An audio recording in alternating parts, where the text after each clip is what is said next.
Thank you so much for your time.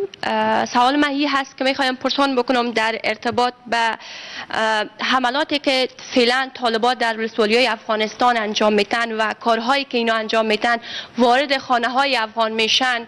آیا از نظر شما این گروه کارهایشان چگونه است؟ غیر انسانی هست یا گروه تروریستی هستند طالبان؟ آیا شما میپذیرین؟ و دیگه ای که در این اواخر آیا اجساد پاکستانی را شما کشور پاکستان دریافت کردن از افغانستان تسلیم شده باشند؟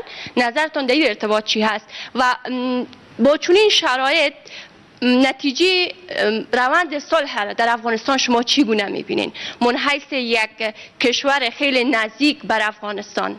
تشکر. First, what the Taliban are doing or not doing has nothing to do with us.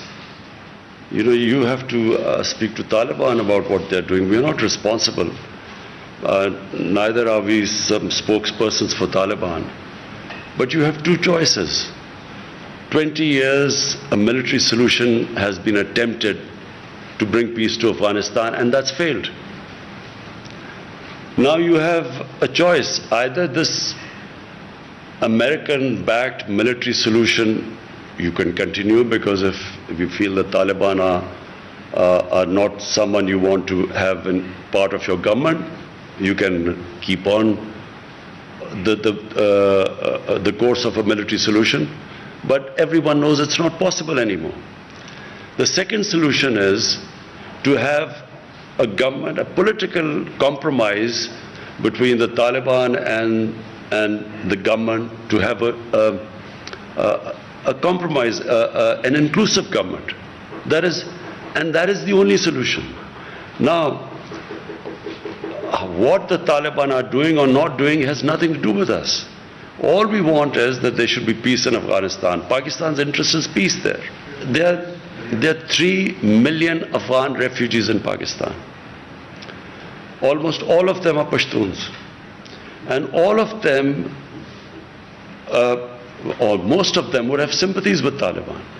How is Pakistan supposed to check who is going over there to fight or not when there are about 25,000-30,000 people who cross every year, every day? They go into Afghanistan and come back. How is Pakistan going to check that? So Pakistan has consistently said that if the Afghan refugees go back to Afghanistan, then hold us responsible. But if there are 3 million refugees here, how can we say few hundred or few people have gone there to fight and their bodies are coming back? How can Pakistan be held responsible? There are refugee camps of 500,000 people. There are refugees with over 100,000 people. So how is Pakistan going to go into the refugee camps and decide who is pro-Taliban and who is not?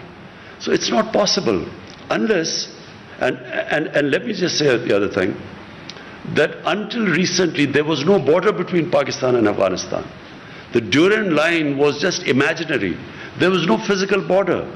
So to stop, to control the outflow and inflow into Pakistan, we have built this fence at a huge cost to Pakistan. We have completed 90% of the fence now. So for the first time you have a border fence. Before that there was no border anywhere. Durand line was no border. So we are trying our best, but it is not possible to hold Pakistan responsible when you have over 3 million refugees here. What interest could possibly Pakistan have in a civil war in Afghanistan? What interest would Pakistan have in backing someone to take over Afghanistan? What is clear is that no one party will be able to take over Afghanistan. So if Taliban try to take over Afghanistan, it will just be an ongoing civil war. In the past, Pakistan did have an interest. In the 90s, Pakistan had an interest. And why did Pakistan have interest? Because Pakistan had this policy of strategic depth. What was strategic depth? Pakistan was always wary of Indian influence in Afghanistan, and Pakistan did not want to have a situation where it was fighting on two fronts. So Eastern Front, India, and then Afghanistan also became pro-India. So in those days, Pakistan did try to have favorites. They backed favorites. Now, and especially my government, We believe that Afghanistan can never be controlled from outside. Afghanistan has a history. Throughout history, Afghans are the most independent people. So you can't control Afghanistan from outside. So our government's policy is, whoever the people of Afghanistan choose, Pakistan will have best relationship with them. So we have no favorites now. We do not have that old policy of the 90s of strategic depth anymore.